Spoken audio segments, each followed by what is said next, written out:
Welcome back to the channel. Today, what I'm going to be talking about are mountain climbers and the extreme conditions at which they do what they do. We're going to be talking about one mountain in particular, and that's Mount Everest, which is about 29,029 feet in height. It is actually the highest mountain on Earth. And the thing about it is that the oxygen levels are only a third of which it is at sea level. And the barometric pressures on the body makes the weight of a person feels 10 times greater. Back in 1953, Edmund Hillary and Tenzing Norgay were the first guys to summit Mount Everest. But out of all the thousands of people that went behind them, believe it or not, today there are about 300 bodies still left on that mountain. 300 people. They're not buried on the mountain. They're just left on the mountain. At about 26,000 feet, that's something that the climbers call the death zone. And in that zone, you can only stay in that area for about 48 hours. Because the pressures and stuff that are on the body, it normally put a lot of stress on the organs and stuff like that. So the ones that stay above 26,000 feet, they normally have issues with their bodies if they make it back out from the 26,000 feet. And the ones who stop and take a rest longer than that period, they are the ones that are still on the mountain, in which they are pretty much, their bodies are used as landmarks to tell other mountain climbers exactly where they are on the mountain. They're using the human bodies as landmarks because they're not able to bring the bodies down because of the amount of stressors on the body. It's hard to bring yourself back down rather than somebody that's dead weight. And throughout this particular segment here, you're going to see a few of the bodies that have been left there. And one of them, well, it's not probably, it is the oldest body that's known up there. It's a guy named George Mallory. And George Mallory was found like 75 years later. And he died in 1924, and 75 years later, they find him.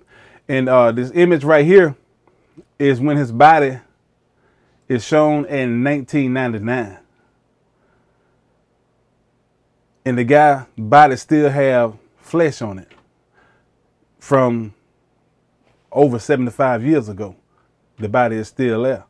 So you can just imagine the amount of stamina and physical endurance that a person would have to even be able to try to climb this place when so many have failed and died trying to climb this mountain.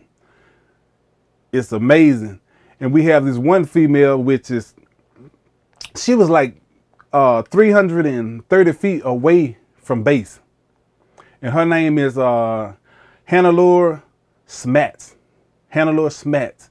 And in this picture right here, you can pretty much see she died sitting up because of frostbite and exhaustion. She sat down to rest, and that was it. She died. She died. Froze to death. Now, I never really thought about the efforts that it would take for a person to climb those mountains. But when I ran across different articles about the mountain, it amazed me how many bodies were still on that mountain. And this particular guy right here with these green boots on, they really don't know who the guy is. But it's debated on the identity of the guy. But the mountain climbers call him Green Boots because of his green boots. And the mere fact that He died in about 1996. And as you can see here, the guy's body is still there from 1996. And they're just sitting there however it is that they died. I mean, protocol is if you're in a group of 10 or 12 or whatever it may be, and once you get past the death zone and you decide that you don't have enough stamina to make it, the protocol is to leave you.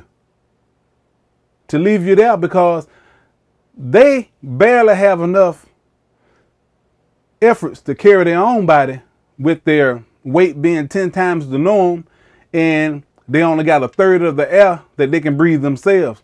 A lot of them have to bring oxygen with them in order for them to be able to breathe at those high levels. I mean, Mount Everest, like I said, is the highest mountain on earth. The highest mountain. Come on. These people are, to me, are amazing to even try something like that. And the thing that amazed me the most is that the amount of effort and stamina that you have to count on in order for you to even make it to the top of the mountain. And most of them, they get right to the edge of the mountain, and if they're about to go over that 48-hour period, they turn back around because it's too late. They done spent too much time in the area.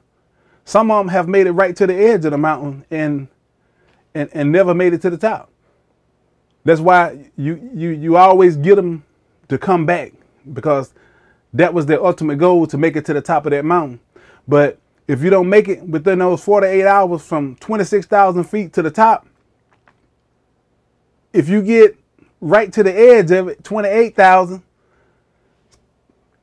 you got to turn back, because it's not good for them to be there in that 48-hour period, because they may not make it back down. But anyway, that's what I want to talk to y'all about. That was something that I thought was physically amazing. And I thought that that particular topic needs to be talked about, because the human will and stamina is number one to accomplishing a lot of things in life. And these guys got it in spades. But that's what I want to talk to y'all about.